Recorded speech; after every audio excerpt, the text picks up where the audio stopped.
Well,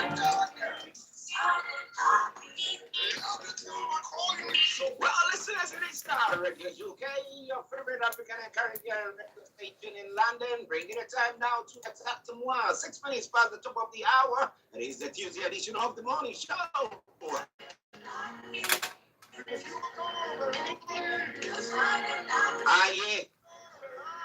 It's just an expression of your love to God. So I hope that you have enjoyed that tune there. But now it is my singular honor to welcome my colleague and co-presenter, Mr. OlayomI, from our North London studios, who have joined us this morning. And let me say, Yomi, massive good morning to you. Well, a very good morning to you back in the studio, Mr. Archie. Good morning to all our listeners and viewers from around the world, and welcome once again to the end of the month, on the STARR Radio UK, the finest African and Caribbean radio station in London, as we prepare for the morning broadcast from Nigeria in the next few minutes. Yes, how are you doing, and how is the family? Well, we're doing very well. The family is great, and like we always ask, the family can always be great when the other part of the world is great as well. But we give thanks and we can't complain. We thank God for that. Okay, and we thank God for every one of you who is joining us today, wherever you might be. We salute you and we say thank you for coming on board, and we'll make sure that your journey with us today will be a lovely one. So let's go on to what we're going to be looking at from Nigeria. But interestingly, there were some awards that was given out from the Yoruba land to a few of our people. And now, can you first of all talk about that of Professor Emeritus Akintoye and Chief Dr. Sunday and the others? What program or this award program organized? Is it the first time a bit on the program today? Well, yes, you're quite right. Over the weekend, on Saturday in Benin Republic, few awards were given out to those involved in the in the quest to the right to the self-determination of the Yoruba movement. And as you earlier said, I've been listening to you. I know Bishop Adesina is right behind the screen there.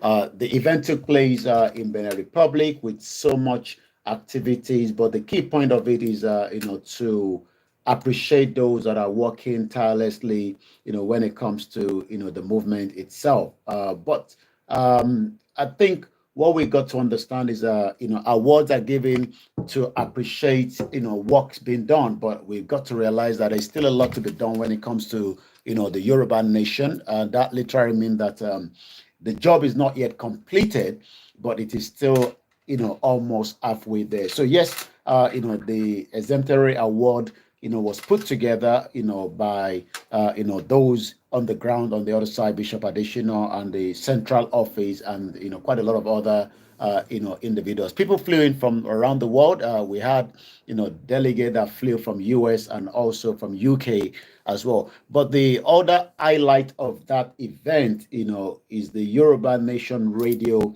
that is already it's already working on the shortwave.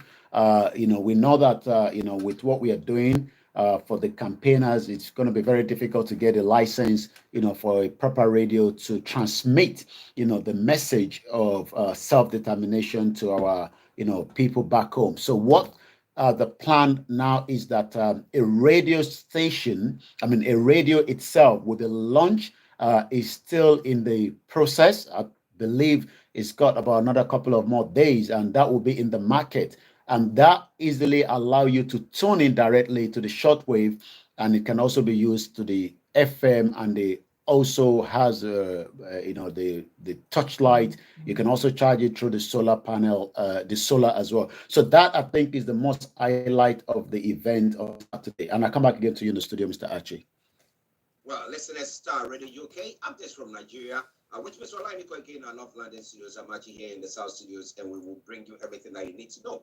But who received the awards on behalf of Professor Emeritus Akintoye and Dr. Sunday? We know that they are not in the country. So how? No, Professor is in the country. It's just Professor is still in Benin. Professor is still in Benin Republic. The award was received himself, but when it comes to Chief Sunday Igboho's award.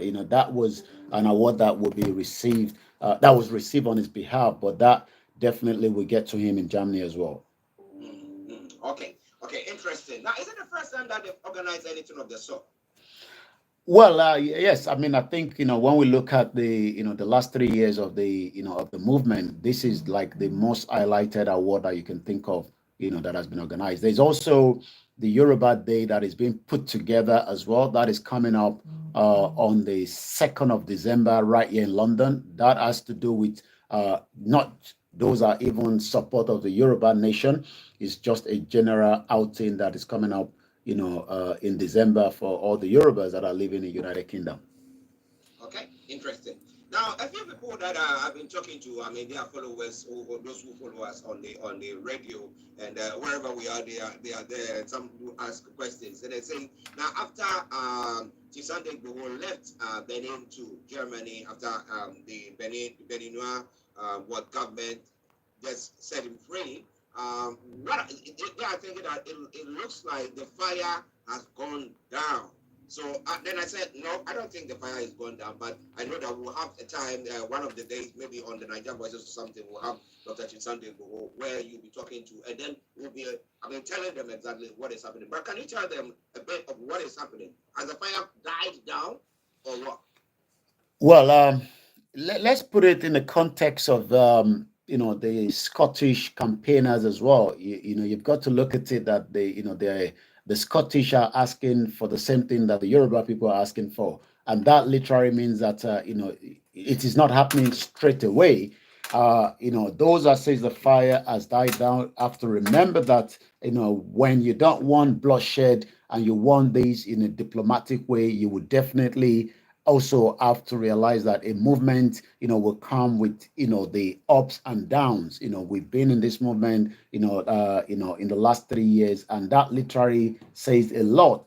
But the fire hasn't died down. I think strategy is still being put in place. There's a lot of work behind the curtains that is not going to be in the public domain.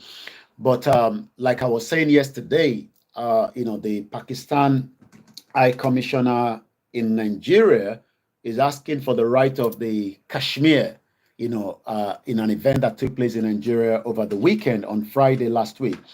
And you might wonder why, if we are getting such, a very high, important individual like that in Nigeria asking for the rightful, and this was coming up in the Nigerian newspaper, the Nigerian News Agency. The question then is, why as the movement being like a problem between the federal government. I mean, we don't know what the actual government today will say regarding the self-determination, but what we saw during the former president Muhammadu Buhari was that there was an attack on the Nnamdi Kanu's resident in 2017. That was when they were proscribed as terrorist organization. Eventually, 2.5 or almost 6 years down the line, the Enugu court threw that out as well. So this time around, I think what the Yorubas are doing is, not because they have these individual that is in the presidential seat as a Yoruba, because he's not representing Yoruba, he's representing the Nigeria as a president. But I think, time will tell whether Bola Tinubu would have to accept that the Yoruba people are now ready to exit Nigeria as well.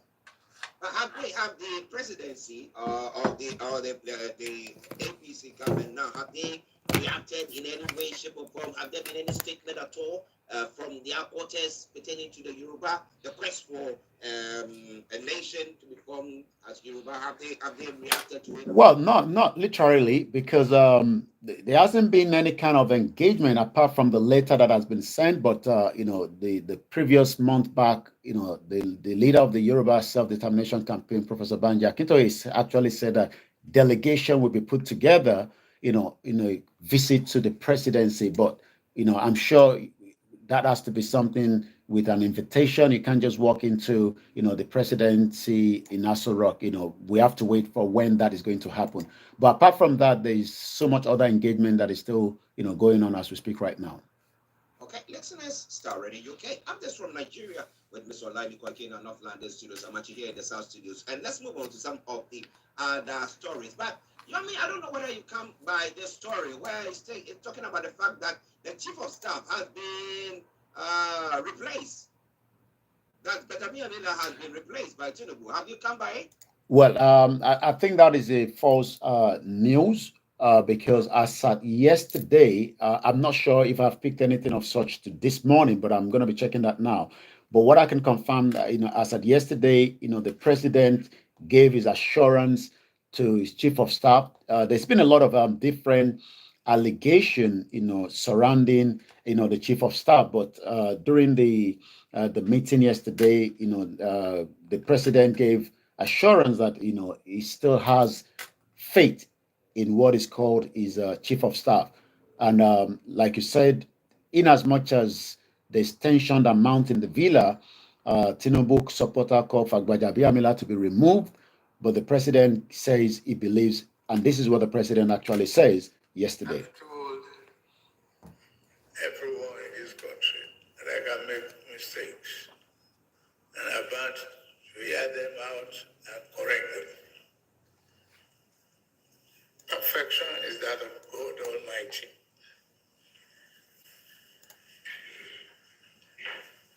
I have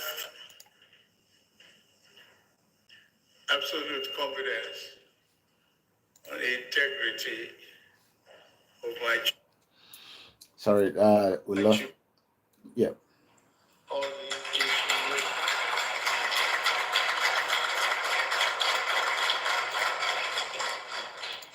all campaign of calumny and insinuations should stop. The buck stop here.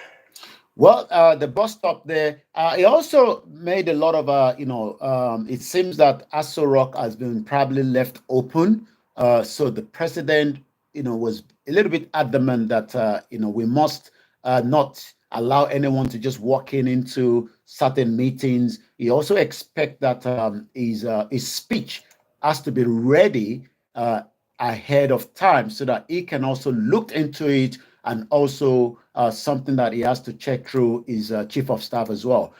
So as you can tell, there's a new sheriff in town. It seems that probably maybe some individuals are getting carried away, and the president is now reminding them that he's still in charge, and that means that things has to be done accordingly in the proper way, not probably maybe when he was a governor in Lagos State. Okay. Let me congratulate Bishop Adesina as well. He was also the officer of the Order of Yoruba Land. Uh-huh. Ah. Congratulations, congratulations, congratulations. Okay. Now let's come to some of the other stories making the rounds. Well, why is the APC chief telling Tinubu to be like Awolowo? Well, if you go back to the late saga Obafemi Awolowo, you will realize that during the regional government, Nigeria, as it was then, but the southwest part of Nigeria was progressing very fast, rapidly. We built, the Cocoa House. The Nigerian High Commission in London, was paid during the regional government. But it seems that the former national vice chairman of the All Progressive Party for the Northwest, Saliu Lukman, is now telling or urging the President Bola Tinubu to learn from the ideology and the political sagacity of the late sage Chief Obafemi Awolowo. According to Lukman, this should be done if Tinubu hopes to genuinely surmount the problems plaguing the country and his party. He also urged Nigerians to hold the president and the other serving political leaders accountable for their promises as well. The question then is, would this government be able to do such, even in the midst of, many of the Nigerians believe that the country needs to be restructured. Some believe that the country needs to be dismantled. Some things that the constitution needs to be brought down. Would Bola Tinubu, the president, be able to do as exactly what, the Northwest vice chairman of the APC, Saliu Lukman, is saying? If he has to do that, then he might have to think about what the Ohanize, the Afenifere are saying. And what are they saying? Last week, the Igbo Apex Social Cultural Organization, Ohanize Indigbo Worldwide, and also joined by the Pan-Yoruba counterpart, Afenifere, the Pan-Niger Delta Forum, and the Middlebelt Forum. And they're asking for one thing, and one thing is that the group is urging the President Bola Tinubu, led Nigerian government to rebuild the country, reinstate the federalism as enriched in the 1960-1963 Constitution. Would he be able to do such? Time will tell. Well, only time will tell. Only time will tell. And we'll all be here to monitor that. My listeners, it is STARR Radio UK. Now let's move on to some other of the stories making the rounds there as well. And this time around, pertaining to Tinubu calling Atiku Abubakar an anarchist. A theme. No, it's the other way around. Atiku. Atiku, okay. It's the other way around, right? It's a typo. It's a typo there. Atiku calling Tinubu an anarchist and a thief. Why is he saying that? Well, yesterday we talked about, we reviewed back the Supreme Court, judgment, decision that, Tinubu remains the president. It seems that Atiku is still very bitter, if you want to put it that way. But maybe what Atiku believes is that, Tinubu, Tinubu calls Atiku Abubakar anarchist. Sorry, I'm the one mixing it up. Sorry, it's the other way around. It's the way around. It is not the way you actually said it was the right way. Remember that Atiku, we played the audio yesterday while we were live. Atiku, says, the Tinubu, a lot of things were said yesterday, but it seems that while ignoring his certificate forgery that was issued, raised by Atiku Abubakar, Mr. Tinubu called the opposition candidate hypocrite, says that Abubakar is one of the Africa worst kleptocrats. Also, he says that there is just demog and anarchies in the response to what the vice president was saying yesterday. This is an outburst over what is still taking place when it comes to the Supreme Court rejection of the new certificate forgery. Well, Atiku is 77. Will he be able to come back, in the next 4 years? He'll probably decide that later on. But for now, nobody knows what is going to happen. But as we say, politics is all about the white fire. This statement is coming from, Bayo Onanuga, one of the 8, reacting to the press conference on Monday to Atiku Abubakar. Okay. Listeners, it is STARR Radio UK. Still bringing you all that you need to know. Aziz, good morning to you, Mr. Archie, my brother Koiki, and the rest of the STARR Radio team in London. We salute you, Aziz. I hope you are doing very, very well. And we are bringing you everything else that you need to know. But interestingly, well, a truckload of what? And how come they managed to find it? And how come the drivers just decide to just jet off like a flight? Yomi, tell us more. Nigeria has a lot of mineral resources, and it seems that some of those, are either being stolen without being well accounted for. As you said in that headline, I'm just trying to get that headline back. Bear with me there. I think we will. Okay, I got it right here. Yes, 6 trucks were all intercepted, in Taraba State. But it seems that just in time, the drivers fled. Are we saying that the 6 drivers or 1 driver? Let's go into the story. The trucks were moved to Jalingo, the state capital, from where they were intercepted after the drivers fled. According to the Taraba State government, in collaboration with the Nigerian Army, have intercepted and confiscated 6 trucks carrying illegal mined fluoride and lithium. Remember that these are very, very important mineral resources that could generate a lot of income, for the government. But it seems that some individuals, either local or international, are trying to extract some of these, mineral resources, but doing so illegally. The current minister on that section is Dele Alake, and I'm sure they'll probably be looking into how they can tackle some of these menaces as well. They said mineral resources were explored from Aquana community in Wukara local government area of the state and were being taken to Port Harcourt and Enugu when the trucks carrying them were intercepted.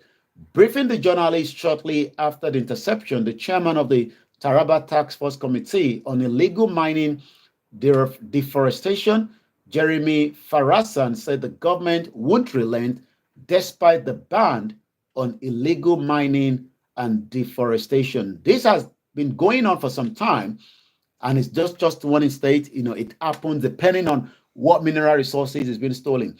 And I'll give you an example. Myself and Chief Sunday Gbowo paid a visit somewhere, in Oyo State, and you can imagine that those caught on the ground there, were working on behalf of one of the kings. We won't be able to mention the name of the king, for security reasons. But these are not Nigerian; these are foreigners extracting gold from the territory of what is known as the southwest of Nigeria. And the question then is, if all this is happening, how can we have development when certain element of individuals from any part of Nigeria believe that the mineral resources should not be extracted in a legal way, but in the other way, illegally? And that means that, between the local and international partners, there's a crime being committed on a daily basis in Nigeria. Okay, listeners, let's start Radio UK. And let me read some of the comments that have come through. Bishop Adesina says that word was ringing over 1,000 people cut across the Yoruba in diaspora and homeland. And it goes on further to the Yoruba radio and TV was launched as well. And then shortwave and FM, as Yomi did talk about. And Grace Olushito says, exactly, it will be completed by God's grace. Our own focus and strong determination without delay, everything will be put in place. Freedom doesn't come free. It comes with high esteem and total focus. Okay, so put your comments, and I promise you one thing for sure. I'm going to read that. But listeners, it is STARR Radio UK. It is the morning show and updates from Nigeria. Myself, Mr. Olayomi Koiki, bringing you everything that you need to know. But Yomi, before I allow you to go on with the other stories, the Minister of Power, Adebayo Adelabo, says the federal government will not renew licenses or agreement for underperforming electricity distribution and generation companies in Nigeria. Now, the Nigerian electricity was privatized since 2013. But you've been there, during that period, you've been there a few times. Now, how did you see it after it was privatized? Did you see any, maybe there was a bit of a lift up and then maybe plateaued or something? Did you see any differences in there? Well, there hasn't been much difference. I think, during the Jonathan of the PDP regime, a lot of, individuals were sold, power that they can manage it. They don't even have, the expertise for it. Nigeria has been in darkness, prior before I went off on 2 weeks break. I remember that, the power shortage continued to drop drastically. I think what this new administration is planning to do, is trying to see if some of the states that can be able to work with, foreigners or investors and have their own power supply. I think Lagos State is ready for that. River State might be ready as well. And that will probably lift a little bit of, some of the issues surrounding the power sector. The power sector has been, it's been a big, massive problem in Nigeria since 60s. And, it seems that we've not been able to crack on to find a final solution to give Nigerians 24 hours constant electricity. Well, listeners, it is STARR Radio UK. It is your favorite African and Caribbean radio station in London. We'll go to Yomi for him to bring you the rest of the stories making the rounds. Over to you, Yomi. Well, it seems that Nigerians have to now start thinking whether Boko Haram may wiped off Nigeria off the map. I mean, I'm not the one saying this. This is coming from, one of the governors, in Nigeria. And this headline says, Boko Haram may wipe Nigeria off the map. Zulum raises alarm about insurgency. The Boko Haram issue, is no longer an issue that, needs to be taken with a kid glove. It needs to be taken care as quickly as possible. Remember yesterday we talked about the president and the German chancellor, talking about partnership, dealing with the terrorism as well. We have to stop the younger ones from being recruited into Boko Haram and ISWAP. Otherwise, in the near future, the entire Nigeria will be wiped off the map. I'm sure many Nigerians will be waking up this morning reading this headline. And if you're not concerned, then you might have to start thinking, what could this mean? The Borno State Governor, Professor Babagana Zulum, has raised the alarm that Boko Haram insurgency is threatening to consume the nation if the humanitarian crisis in the Northeast is not contained. Last week, I was talking about 2,168 Boko Haram, terrorists that have now been allowed to go back into, the community after, what they call the DR, de-radicalization, reintegration program, which run for 6 months. Can we truly say that those that have committed such, big crime can eventually be brought back into the society? The question is what we are reading again as part of this headline. When I saw the headline yesterday, it's not new to me. The question is whether, Nigerians are really ready, to allow such to happen. Many countries around the world continue to advise their citizens against traveling to certain part of Nigeria. Professor Zulum says the continuous existence of the internal displaced person camps in local government areas of Borno State is what is known as a potential time bomb, and as they serve as a recruitment ground for the Boko Haram and the ISWAP. That is coming from Nigeria as one of the headlines this morning. As we move straight to the other headline, once again, this is exactly 11:33 on the Star Radio UK network. We are now 1 hour behind to Nigeria. So if you're watching us from Nigeria, you're probably coming up to about 12:30 while we are still under 11:30. What are some of the other headlines? Police arrest 2 for allegedly robbing a skit maker. Troops killed wanted bandit 2 others in the Kebbi State. Yesterday we couldn't make it down to the Southwark Crown Court,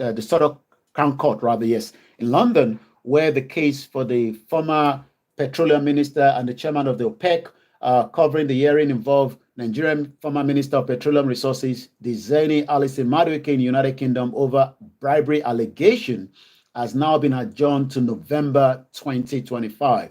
Alison Madueke, the first female president of the Organization of the Petroleum Exporting Countries, is on trial for alleging accepting a 100,000 bribe and some other as well. According to the case that took place from the Westminster Magistrate Court, went into the Southern Crown Court, she was given a bail condition up to £70,000 and also with an electronic tag, not allowing her to leave home just after 11 p.m.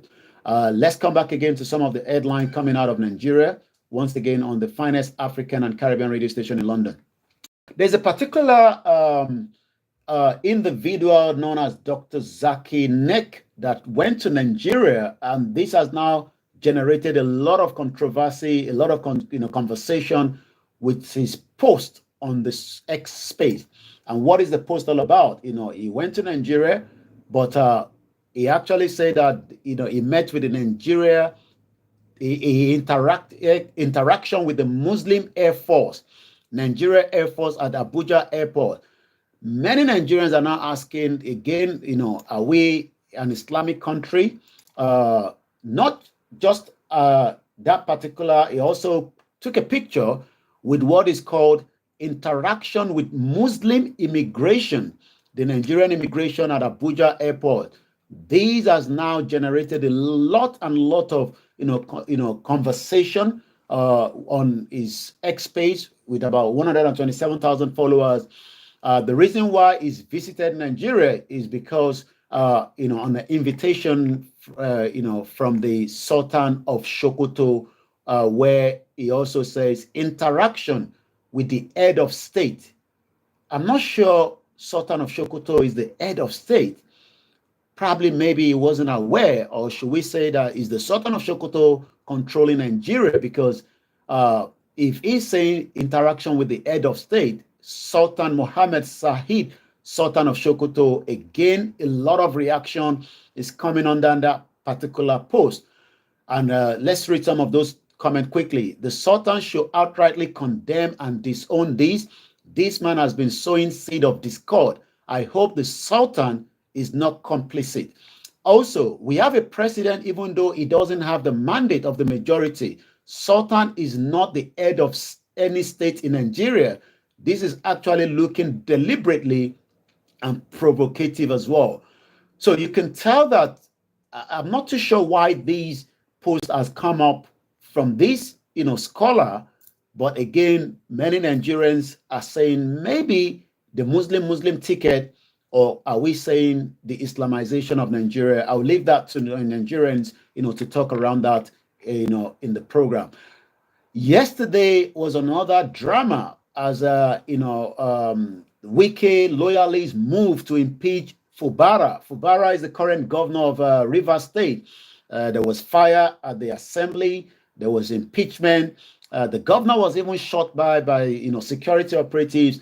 And you might be asking why. The reason is because it seems that the loyalty between the governor and the former governor, Wike, that is currently the FCT minister, doesn't seem to be working anymore.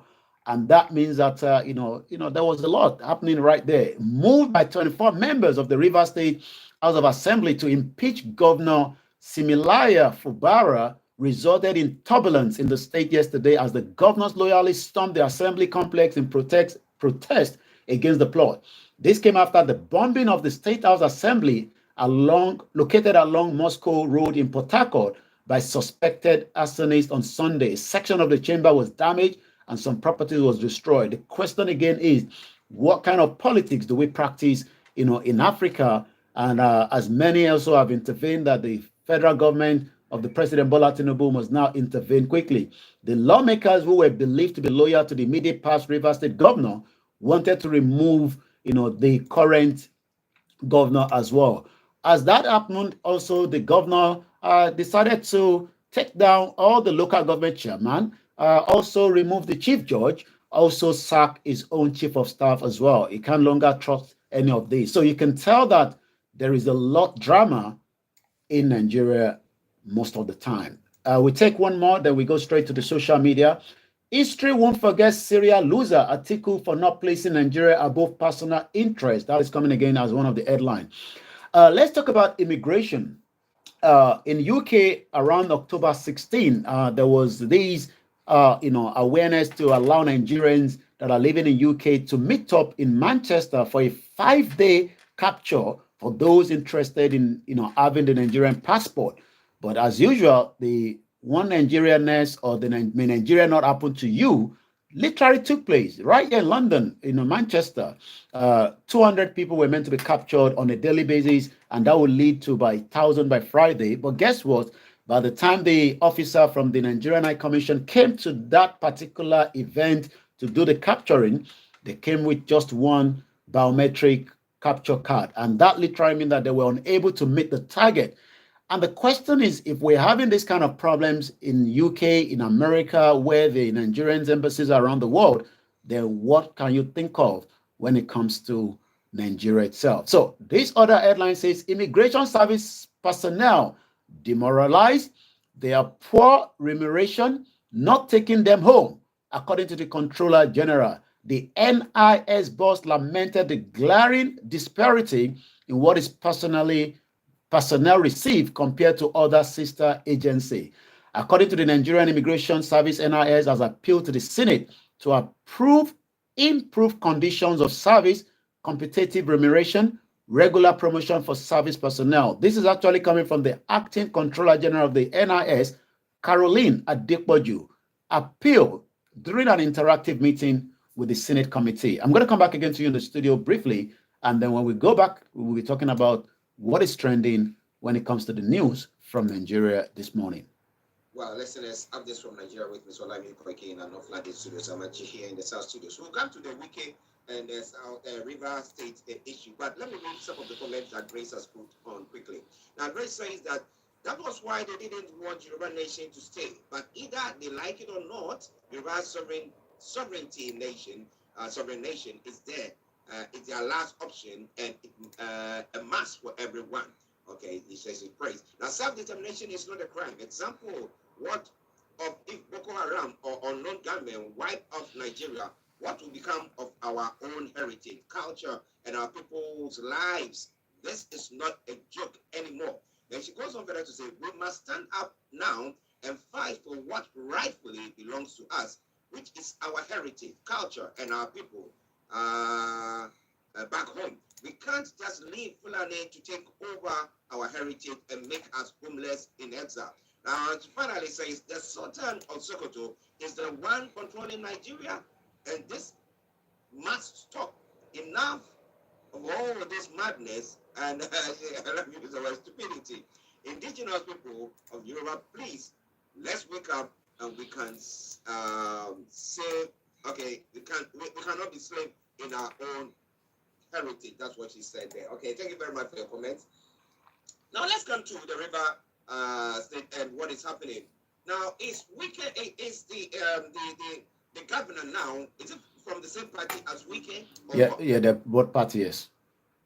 So they are all in the PDP. Yeah, they're both in PDP. But you got to remember that is the same thing that Tinubu played during his period in Lagos State, and that's the reason why they call him, the Jagaban. He nominate and put whoever he wants in there. So it seems that, this also played out, during the time that Wike was leaving. He actually also brought in someone that he thought would be loyal to him. Whatever must have happened between him and Fubara has now transpired on the street of Rivers State. Remember that Rivers State is quite one of the richest states as well, because of the crude oil in that particular state. Throughout Wike engagement, during press briefing after the meeting with the president yesterday, he was on the phone throughout. He couldn't concentrate. It tells you that he wants to hold on to the FCT, yet he still wants to control whatever is going on that state called River State, where he was a former governor. Now, they need to stop that madness. They really need to stop that, because he doesn't own River State. River State doesn't belong to him. He was just voted at the time to come and lead the people. And now that's what they do. Power corrupts, and absolute power corrupts absolutely. And that's what we are saying. Well, listeners, a sad one there. We hope that they find peace so that the people who live in that particular area will have the peace of mind to go about their duties. That is all. They are paying you. It's the citizens who are paying you. So you have to make sure that you serve them rather than being a lord over them. Well. STARR Radio UK. Johnny, let's go to the social media. Well, the social media has been going very when it comes to a Nigerian police officer that was unable to sing the Nigerian national anthem.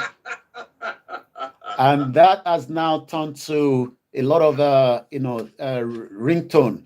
Let's listen to it. Don't ask me to sing the Nigerian anthem. Like I said always, I am a proud Yoruba nationalist. I can sing the Yoruba anthem to you. I know the Nigerian anthem, but I don't think it's something I would love to sing anymore. Let's listen to what and how, right in front of also the governor of Imo State.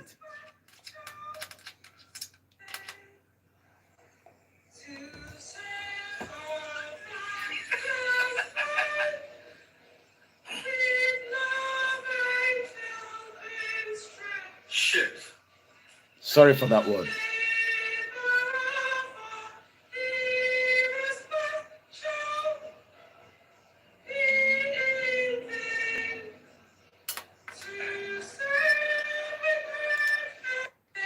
Well, you can tell that that has now gone. The video has gone viral on the social media. And let's quickly read what the comments are. Didn't she have the time to rehearse? Was she just picked randomly from the crowd? Someone says with a lot of laughing emoji, hunger now your mate, person will no eat well, fit sing national anthem.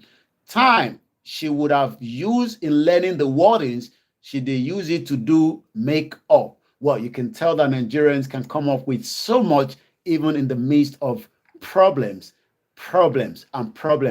And let's go straight to some of the other what is trending around Nigeria again this morning. Again, Zeki, Islamic preacher wanted by Indian counterterrorism agency for violent money laundering, arrives in Nigeria on the southern of Sokoto invitation. A lot of reaction also on this particular man as well. This person says, who give him visa? Northern Nigeria is always their safe haven. Those who invited and welcomed Zaki will equally become the worst victim of his hate speech. History keeps repeating itself. So that is what is trending, and we look at what is trending again. There's a particular two young boys that were given a sponsorship or scholarship to Cyprus.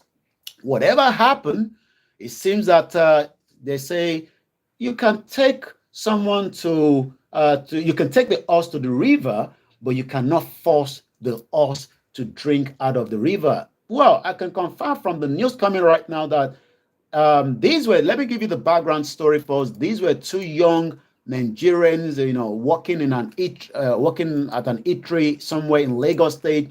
They were dancing. It seems that the owner of the eatery was not pleased, with whatever move of the Michael Jackson step that they were doing. They were eventually sacked. Nigerians reacted quickly, and a particular religious center got interested in their case, took them out of Nigeria, and it has been one backfire or the other. They call out the man that brought them out of Nigeria for whatever reason, for abandoning them. I remember my wife keeps saying that, if they were taken out of Nigeria, they can also help themselves. But it seems now that they will have to help themselves, because Apia boys reportedly deported back to Nigeria from Cyprus. And that is the two-face of those two young Nigerians that were given opportunity to leave Nigeria, but it seems that maybe Nigeria is still their destiny, and they've literally returned back again to Nigeria. And as we always say on this program, may Nigeria never happen to you, even though the former governor of Lagos State, Fashola, will probably disagree with us. The question then we should ask is, what lesson can be learned from these two young Nigerians taken out of Nigeria? But it seems that for whatever reason, that opportunity has now been lost. Maybe Nigeria is still their home. And a lot of people are saying, happier boys go continue their happiness for Nigerian again. Maybe Nigeria needed them so that they can make Nigeria to be happy. I'm sure they'll probably become skit or content creator. Well, who knows? Who knows? At least they've learned a lot from Cyprus in the last whatever year they were there, maybe 1 year. And I'm sure, like we say, when you live outside the country, you can still take back home whatever you learn and make use of it. So probably they'll just have to adapt to, whatever they are finding themselves in, and then life will still continue. Well, we hope that they do so. Listen, let's start ready. So the listener says Nigeria is dead and gone. Long time we have given up on Nigeria. And it goes on to say, the question is, did this police woman go to school at all? So he is asking about the police woman who is allegedly singing the national anthem, turning it upside down and smashing it. But he goes on to say, I don't think so. So the way she was doing, there were no words coming out. Okay, and Grace says, anything happening to Tinubu now was nemesis. They're just playing politics with citizens' lives. It's a great pity, and it brings, tears of sorrow. And whenever I remember all their actions towards humanity. But listeners, I want to say thank you very much for joining us. There's lots that we're going to say, but don't you worry. Tomorrow, once we are on, we're going to be bringing you all that. But for now, Yomi will have to take leave of us. But I've lined out a very lovely tune. From Jeanette, and I'll just take 1-2 comment from this side. Alaja Monsurat Adenikeron from Manchester says the zoo country indeed, a whole police officer is a shame.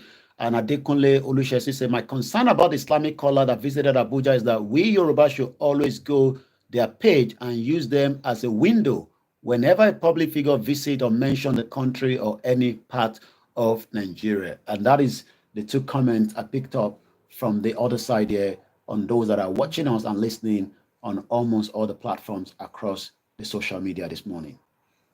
Well, listeners, it is STARR Radio UK OLAYOMI. Let me say congratulations to you. You received the award, and you didn't let me know. You received the award as well. Congratulations. I thought we much appreciate those on the ground that are still working tirelessly as well. But every one of you, to every one of you who has been supporting the quest for a Yoruba nation, and it's not because people just want that, but because you see that your people are being marginalized.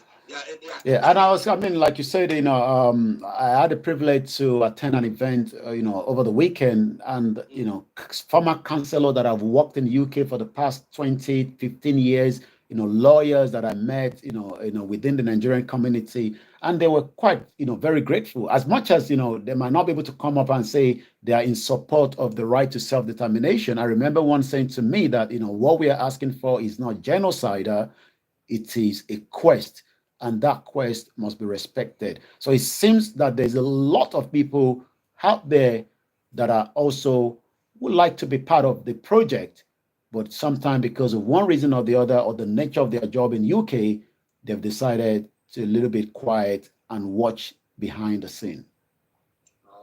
Okay. Bishop Adenchina says Yomi's award was Officer of the Order of Yoruba Land. Congratulations to you and to every one of you who received the award. It may not be just a placard you're putting in your room, but may it actually put some vim in you and then continue the quest for that geographical area to become a place of safety where people can go and progress in their lives and their works as well. Yomi, let me say thank you very much for that wonderful update. Thank you so much, and join you again tomorrow, and bye for now. Bye. Okay, listeners, that has been Mr. Olayemi Koiki bringing you updates from Nigeria. We're going to take the tune from Janet, and to all of you all the award winners there, or who are awarded there, and to you who behind the scenes have to work and do other things supporting the quest for this. All right, I'm going to have to go as usual, and we'll come back for our program later. Thank you so much. Have a very good morning. I'll be back within the next an hour maximum. There's a lot to talk about, and it might be a little bit hot. Don't miss it. Bye for now.